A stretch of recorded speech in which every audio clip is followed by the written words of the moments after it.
Hello and welcome to this week's Turf Tips. I'm Todd Hicks. And I'm Joe Rummelsbach. This week's weather pattern. If you're a pathologist, it stinks. We've had nothing but rain every 3 to 5 days. Temperatures in the 80s to low 70s at daytime. Nighttime temps 40s to 55.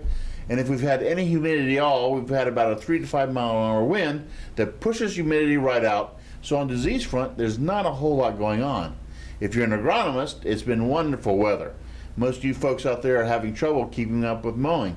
So on disease fronts, we're not really seeing a whole lot of widespread problems. Joe, what are you seeing?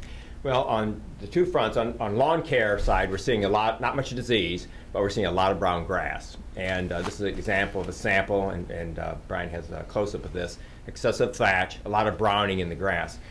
The rainfall has been extremely spotty, and especially in the kind of the northeast sector, and we're getting a lot of calls about brown spots and different things going on in the turf up there.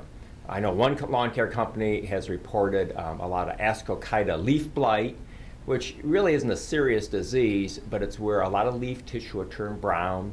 Sometimes it's irregular pattern, sometimes it's in streaks, sometimes you'll see almost like lines from the lawnmower wheels, and it's where the turf is wilted and drought stress. So if it's dry up there, check the soil, as there's no substitute. Check the soil to see if there's a buried rock, debris, or if it's just dry. On the golf side, disease-wise, we aren't seeing anything widespread. Like Todd said, with the weather patterns, we don't have any big, massive outbreak of disease, but we're having reports of some unusual things. We had at least one case of Pythium in the Ohio Valley this week, and then we had other reports of pink snow mold or microdochium patch up in the northeast part of the state. Dollar spot's quite light, and so we really aren't seeing a whole lot of disease problems, which is good for you guys. To get away from turf for a second, since it is just about the official start of summer, one of the things we forget about or sometimes don't pay attention enough to is safety. We have a crew and/or we're serving people that range in age anywhere from the teens clear up into the later years of life. We work outside in some of the stressful parts of the summer. We operate heavy machinery. That most of that machinery has things that move around at quite fast speeds and are sometimes sharp. What I'm getting at is it's not if something's going to happen, it's when something's going to happen. What we need to do is, if we have time, get some of our crew trained. We don't have the money and the time to train everyone, but a few of our people need to be trained on CPR and basic first aid.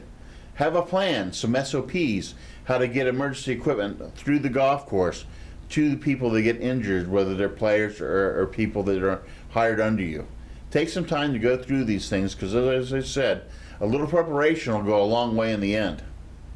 Anything else this week, Joe? Nope, that's it. Have a great weekend. Take some time today to say a special thank you. Remember, 70th anniversary of D-Day today. We've got a whole generation of people that paid for our freedom. Have a great weekend. See you next week.